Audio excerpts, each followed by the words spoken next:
Hi there, everyone, and thanks for your interest in the High School Hockey Advocacy Competition of Canada. We're delighted to have your interest and for you to be checking out our competition. So my name is Matthew Wilkes. I'm a teacher at Garth Webb Secondary School in Oakville, and I'm the teacher advisor for a group of really wonderful students at Garth Webb who have been putting together this exciting competition, which really bridges the gap between business, advocacy, hockey, and law, in a sense. So in this presentation, what I'm going to do is I'm going to discuss a little bit of the nuts and bolts of the competition, explain really what it is and what students can expect to benefit from it. And then I'll be explaining how to get started and how to register. So if you're a teacher, welcome. And we are really excited to have you here. And if you're a student, also welcome. We're delighted that you're interested in the competition. So just to give you a little bit of background about what this competition is, okay?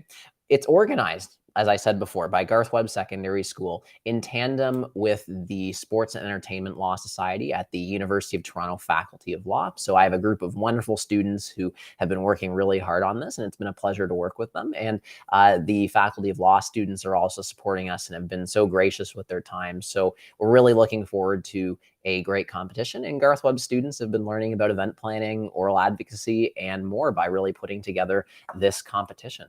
So this is a competition based in hockey advocacy, and that's what we're calling it. And what this is it's oral advocacy, but in the context of sports and in the context of the work that lawyers do when they're at such hearings at the National Hockey League. So the NHL, as many of you will be aware, is the world's premier hockey league. And in this league, when players and teams have a dispute, there are some situations where they can go to something called arbitration. And what arbitration is it's a process where there's a neutral arbitrator, and you might think of them as kind of like a judge, is requested to decide what a player's salary should be. So naturally, much like in a court, the player and the NHL team each have their representatives. So they're lawyers who come, they provide a salary proposal. So one proposal from the player, one proposal from the NHL team, and then they make arguments supporting what the actual salary should be and why their proposal is the one that the arbitrator should decide in favor of. And then the arbitrator decides who wins, much like, again, in regular court. So this has been turned into a competition at the law school level where teams of law students would go, they would compete, they would in turn advocate on behalf of their chosen, or not their chosen, but their specific and assigned side. And really, this would be a great way for them to practice their advocacy skills and analysis skills. Okay, so the idea coming out of this is that when the students at Garth Webb found out that this was something that goes on at the law school level, they really wanted to bring this to high school students. And we really see this as a great opportunity, again, to bridge that, or rather make those connections between business and law and sports, because we know that lots of students are passionate about sports. So we think this is going to be a real selling point for them. So the way that the competition works is that students will be basically signing up to compete in teams. And the actual competition is going to be held on March 26th and March 27th. And it's open to high school students across Canada. We have lots of interest from students in places like BC, Ontario, and other provinces. So we're really excited to make this a wide-ranging competition. So competitors will compete in teams of 2. And each school is, of course, welcome to submit more than one team. There's no restriction there. So if one team wants to submit 5 or 6 teams, we're very happy to accommodate. We want to make this as accessible a competition as possible there. And on that note, I really want to emphasize that this is not a competition that requires prior knowledge in hockey. If you're a student and you're learning about hockey for the first time, totally okay. And you're someone who we really want in this competition, because this competition is a real tradition of being about the advocacy. And even at the law school level, a couple of the years of law school competitions were actually won by students who reported afterwards that they were just learning about hockey for the first time through the competition. So we really see that as something that is important to us to have that level of accessibility. So what will happen is these competitors, so our teams, will compete in 2 rounds. And these will be taking place on March 26th. So that's when round 1 will be taking place. And for one of the rounds, the competitors or the competitors will be tasked with being the NHL team side. And then in the other round, they'll be tasked as being the NHL player side. Okay. So we'll have one team that will be the player representatives and one team that will be the franchise representatives. For each match, they go head to head and they make their arguments in kind of in an adversarial sort of sense. There's a lot of collegiality, but it is much like court in the sense that there are opposing arguments being made. And this will be all held online via video conferencing software. And we really think that this makes the competition as accessible as possible there. Now, there is a bit of an entry fee, but what we decided to do, and the students were really passionate about this, was turning this into an opportunity to do some good for the community and raise some money. So as opposed to having an actual entry fee, what's going to happen is each individual competitor will make a donation of about $40 to one of the 3 charities that we have listed here. So we have the Hockey Diversity Alliance, Hockey Fights Cancer, You Can Play, which is also EGAL in Canada. And in order to register, competitors will make that $40 donation. They'll submit the receipt for that donation to prove that that's done. And if you're a teacher and your school would rather coordinate a group donation or something of that sort, like please feel free to reach out. We're very happy to work with you on that and correspond to make that happen in the way that makes the most sense for you.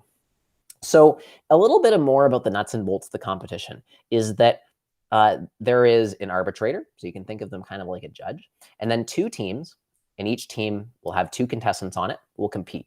So one will represent the NHL franchise, and the other will represent the player. So in our competition, the player that we are using is a player named Adam Pelech, who's a defenseman who plays for the New York Islanders of the NHL. So again, as we said, all teams will participate in 2 rounds. So in one round, they will represent the NHL franchise, and then they'll switch. So if they represented the NHL franchise in the first round, they will represent the player in the second round, and vice versa. So teams have to be prepared to create arguments for both sides. And we really view this as being a great opportunity for teams to think about all sides of an argument and really develop their analytic skills. So each team has 14 minutes to provide their submissions. There's 7 minutes that are allotted to each of the contestants. And the way that we expect this to go is that teams will each start off by listing their salary proposal. So they may start off by saying, Miss Arbitrator, my colleague and I submit that Adam Pelech's salary for the next year of his or for a 1-year contract should be $6.5 million. And in our submissions, we will provide 3 reasons why we submit that as the case. And then they'll go through their submissions and back that up. And one thing we want to emphasize is this requires no external research. We provide everything. The students have been really hard at work creating a fantastic case memo that has comparable players and really allows for students to dig in while also not needing a whole lot of prior knowledge of hockey to really craft their argument and use some comparable players to make their argument.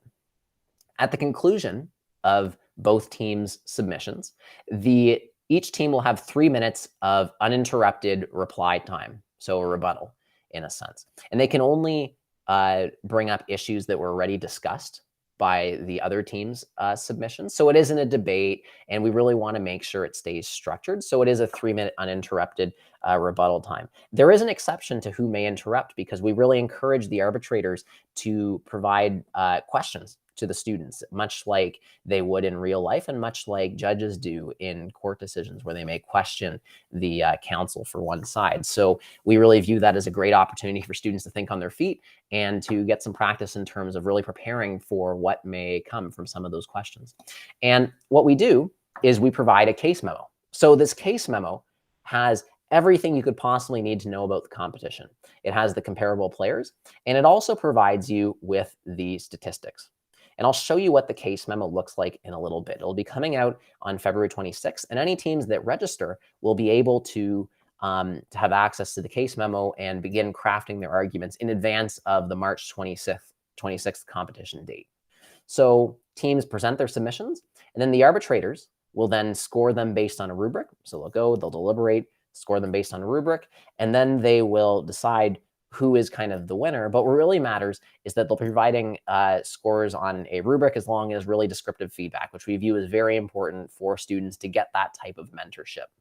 So each team is guaranteed to participate in 2 rounds, and then the top scoring teams will move on to the semifinals and the finals the next day. Right now, we anticipate it would be 4 semifinalists, but depending on the number of competitors, we are certainly willing to potentially expand that. So the event schedule is round 1 is 12 p.m. Eastern time on Saturday, March 26th. It's all going to be over Zoom or another comparable virtual platform. Round 2 is going to be 2:30 p.m. Eastern time on Saturday, March 26th. Semifinals will be 12 p.m. Eastern time on Sunday, March 27th.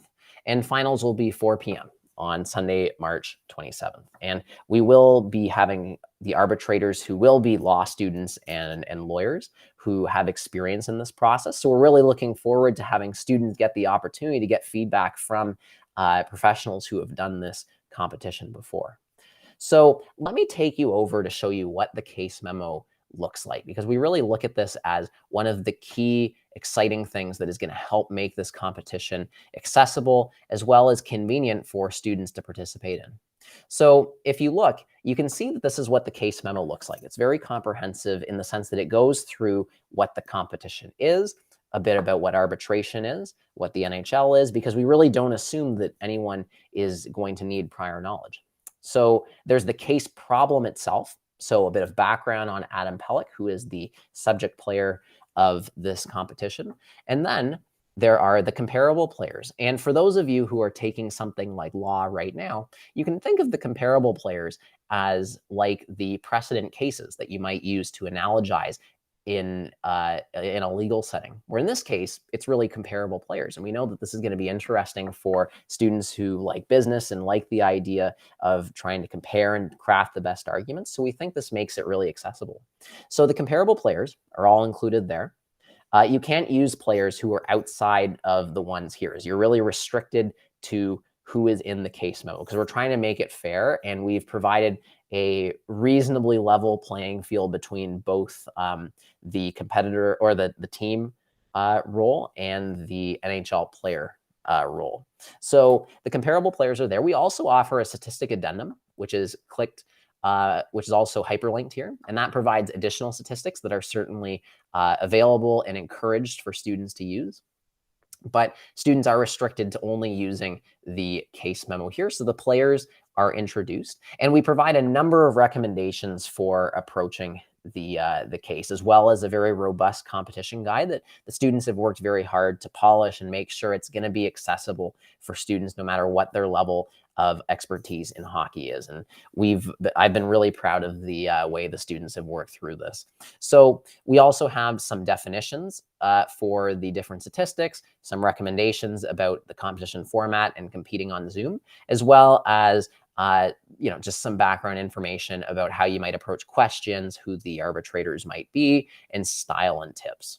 So the case memo, again, is going to be released for anyone who is enrolled. So once you enroll, you will be provided with access to the case memo, and you'll be able to prepare your argument. So the best way to get involved with this competition is heading over to our website. And our website is www.hockeyadvocacy.com.